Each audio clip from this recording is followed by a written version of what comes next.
Dagda Yev, August Ulcherov is Mish Kelly Bug. Hello, and you're very welcome. I'm the little storyteller, and it is mid month, so we're doing Patreon Insider again.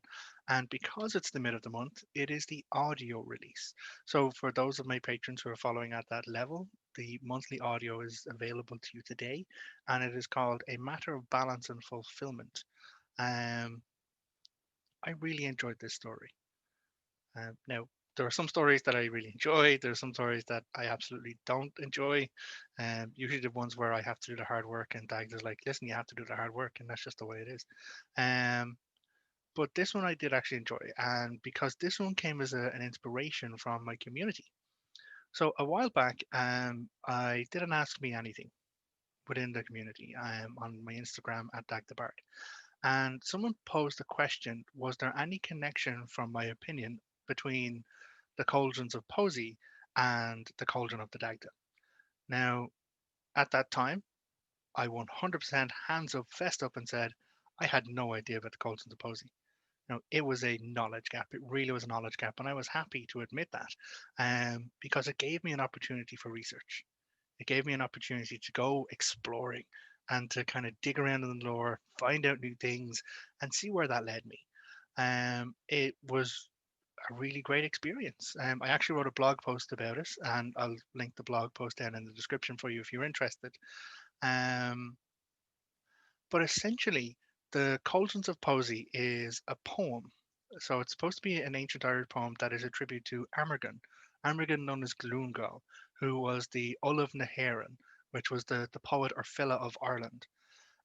So it was this talk about the the growth of poetry and the practice of poetry within someone. And the analogy that was used was that there are these three cauldrons within every poet. There's the poet of incubation, there's the cauldron of incubation where thoughts begin to grow and to brew. Then there's the cauldron of motion where things begin to actually move forward. And then there's the cauldron of wisdom where you actually reach your realization through the art of the poetry, through that creative work of words. Very, very fascinating piece. And I've known people to take this as an analogous of an Irish version of um, other native traditions like the chakra system that you find from like Middle East, like spiritual practices.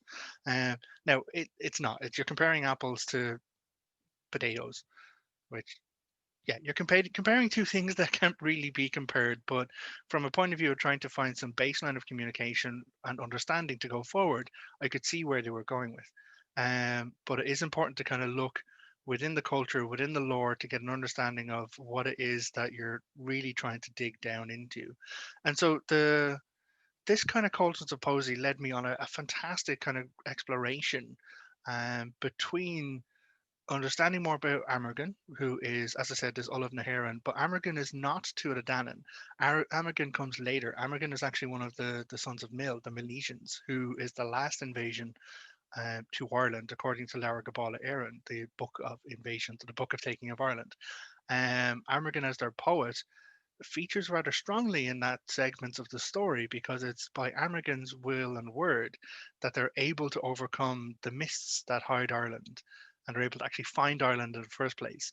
It's then on the conquest of this army going all over Ireland, it's Amergin who has the conversations with the three goddesses of sovereignty in Ireland, Banva, Fotla, and Eru. And he promises each of them, in fact, that the island of Ireland will bear the name of that goddess from ever on. Um, which is why it's called Éireann now, because Éireann comes from Eru, which is that ancient goddess of sovereignty. Um, so there's a lot of stuff that really kind of filters through this information. And Amergin is this very powerful person, like, and the one of the most fantastic examples of the power of bards, Phillas specifically, um, is when the Milesians kind of are on the verge of conquest in Ireland and it's going to go to outright war.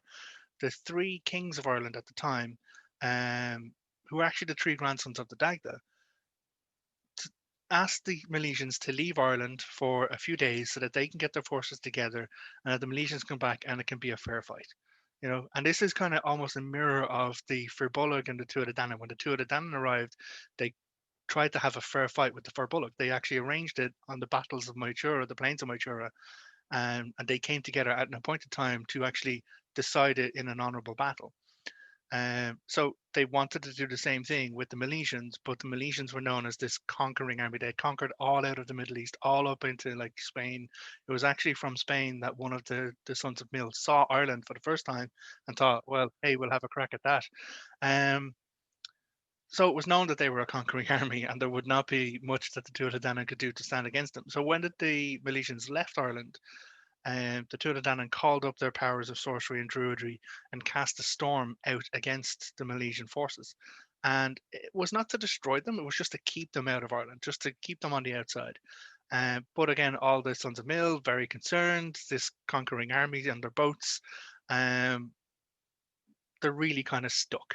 And so they call for Amergin, they call for their poet. And he steps up and he actually uses the naming of Ireland, which he has agreed with the sovereignty goddesses, to call out to the land. And by that connection of his words and the actual arrangement of the energy with Ireland itself, he's able to conquer the storm and to cast the storm aside. And that allows the Milesians to return in. There's a little footnote at that point, though. There's one ship, one of the sons of Mail known as Don. Um, he straight up turns around and goes, "Yeah, we're going to go back, and we're not just going to have a fight. We're going to murder everyone on that island, the women, the kids, everyone." And then the storm comes up again instantly. It just sinks his ship. His ship, and his men just get absolutely wrecked. But the rest of them are fine. The rest of the Milesians are actually fine. So there is some form of almost otherworldly justice and judgment happening there, which again, tangential circumstance still has maybe some resonance to the story because we are dealing with otherworldly forces when we're talking about the Dagda's cauldron. The Dagda is the god of the Tuatha Danann, and then also this idea of these cauldrons and the inspiration of words and the power of words, as we've seen. So this poetry, this cauldron of poesy, is said to be attributed to Amergin, and this Phila Olav Naharan. And so I wrote the blog post about it, and we're talking about him understanding the power of words. And of course, we have the Dagda, who is known for being a god of everything. The good god, pretty much not good morally, but the good god who's literally good at everything. And so we have examples in the Dagda story of him using his harp to perform the three strains, the Galtre, the Gurntry, and the Suntre, which allows someone to turn the emotions of someone. So it's the joyful strain, the wailing strain, and the sleeping strain. And so by performing those strains, you actually prove yourself to be a proper harper, but that you also have this power over music. When we talk to the names, like there's the Metrical Denyanicus, which is another segment of our lore, which talks about the naming of places and things. And there's the Plains of Magmerhavna, which is up beyond Louth, County Louth and Dundalk area. And they get their name because of Merhavna, which was this sea serpent or this sea kind of creature that had invaded Ireland. And it was the Dagda who actually went and cast it back off of Ireland. But the thing he used to do it was his words. So like he uses his mighty staff, this storm stave or the Laura Ganfa, but he also uses his words. We have a declaration where he tells it to pretty much be gone, turn your hollow head, and pretty much get the fuck. So we have that kind of power displayed by the Dagda in the use of words. So it's not much of a strong, it's not much of a big leap to go from the Dagda's understanding of the knowledge of words. And of course, another piece of information there that might be relevant is that Dagda's daughter, Bridget, is known as the goddess of poetry. And the one who actually created the Gantre, the Gyaltre, which is the wailing strain, the Gyantre, which is the laughing strain, and the Suntre, which is the sleeping strain, they're all attributed to Bridget. They're not attributed to him, they're attributed to his daughter, who is the goddess of poetry. So there's a lot of kind of big connections that we can see between this art of words, this art of performance, and the powers that are involved with that. And so if we have then latter Amergin arriving as this informed, knowledgeable Ulf, this Fila of Ireland, and him giving this poetry down the way of these three cauldrons, you know, who's to say that it isn't coming from the older links of poetry, the older understandings of poetry or knowledges of poetry? Um, via communications with the Dagda. We do know that when the Milesians took Ireland, it went from being a place of abundance. Like Amergin actually, in his poetry, there's a lovely poem where he describes Ireland the moment he puts his foot on the ground, the moment he steps off the boat for the first time. He describes everything he sees, which is a bountiful green land, like, verdant forest, fishful seas, beautiful fishful lakes and rivers. He says all of these amazing things describing Ireland's abundance. But then after the Milesians kind of sort like they're crafty in the use of words. It does come to the conflict. The Milesians take ownership of Ireland from the Tuatha Danann, and it's said that the Tuatha Danann are kind of cast into the Hollow Hills, and that's where they leave the control of Ireland and become the Aesshi, the nobles or the people of the Hollow Hills, which is where the Shi come from. And so, well, okay, one facet of the Shi, I'm not going to go down that avenue. There's a lot that we can talk about, but the Tuatha Danann, these gods of Ireland, become the Aesshi. Um, and so Ireland becomes a wasteland. Ireland goes from being this beautiful, amazing place of abundance to this place where it's actually literally said that no grain would grow and no milk would flow from the cattle. Um, and that really shows the break in right rule and the bond of proper sovereignty and the bond with the other world. It's almost like this other world justice or other world judgment, much like with the storm sinking just that one ship of Dawn. Like when the Milesians kind of break with honorable agreements, um, things go bad. And the only kind of resolution for that, and this is the last kind of linchpin in my kind of connected story on this, is that for the Milesians to make right, for the Milesians to restore Ireland, they need to make friends with the Dagda. That is the only information that we have in the lore. They must make friends with the Dagda, and that is how they restore the union with the other world. That is how they restore the connections and then restore the abundance of Ireland. And when we look at the Dagda as this god of abundance, god of fertility, god of growth, and satisfaction, again, the cauldron of the Dagda being this ancient four treasures of the Tuatha Danann that no one would go away from unsatisfied. There does need to be that rightness of relationship and that satisfaction so that everything can flow in the right way. Um, so all of this is the information that I gleaned in my journey from the lore exploration that I did many years ago, and from the years of practice I have had working with the Dagda as my patron god, and my understandings of it. So the story I wrote is called A Matter of Balance and Fulfilment, and it deals with that segment of the lore. It's that idea that where Ireland is a wasteland, the Milesians need to make right with the Dagda to restore the balance. And the only person they could actually send to do that would be the Ull of Nehéireann, the chief fella of Ireland.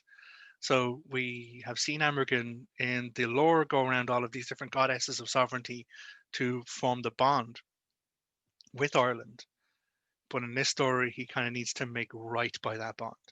And this is my view, my kind of inspiration about the crossover between the Dagda and the possible inspiration for the cauldrons of Posey.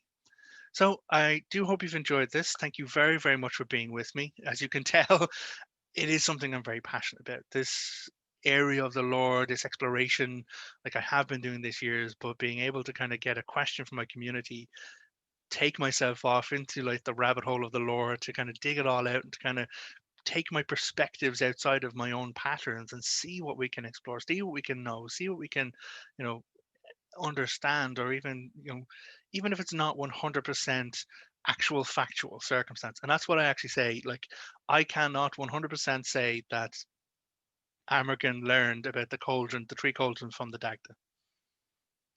So, but I can put some pieces of information together and then make a leap of on unique personal gnosis, shall we say, UPG, unique personal gnosis.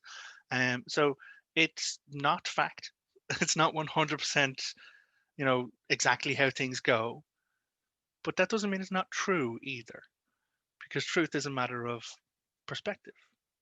And so all I'm offering here is my perspective, and hopefully you will find it entertaining, and maybe you will be able to find your own truths in it as well.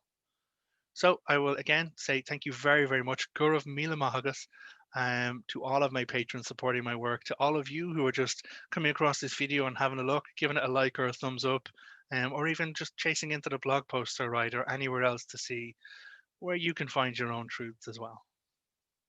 Thank you very much. Agus Slán. Goodbye.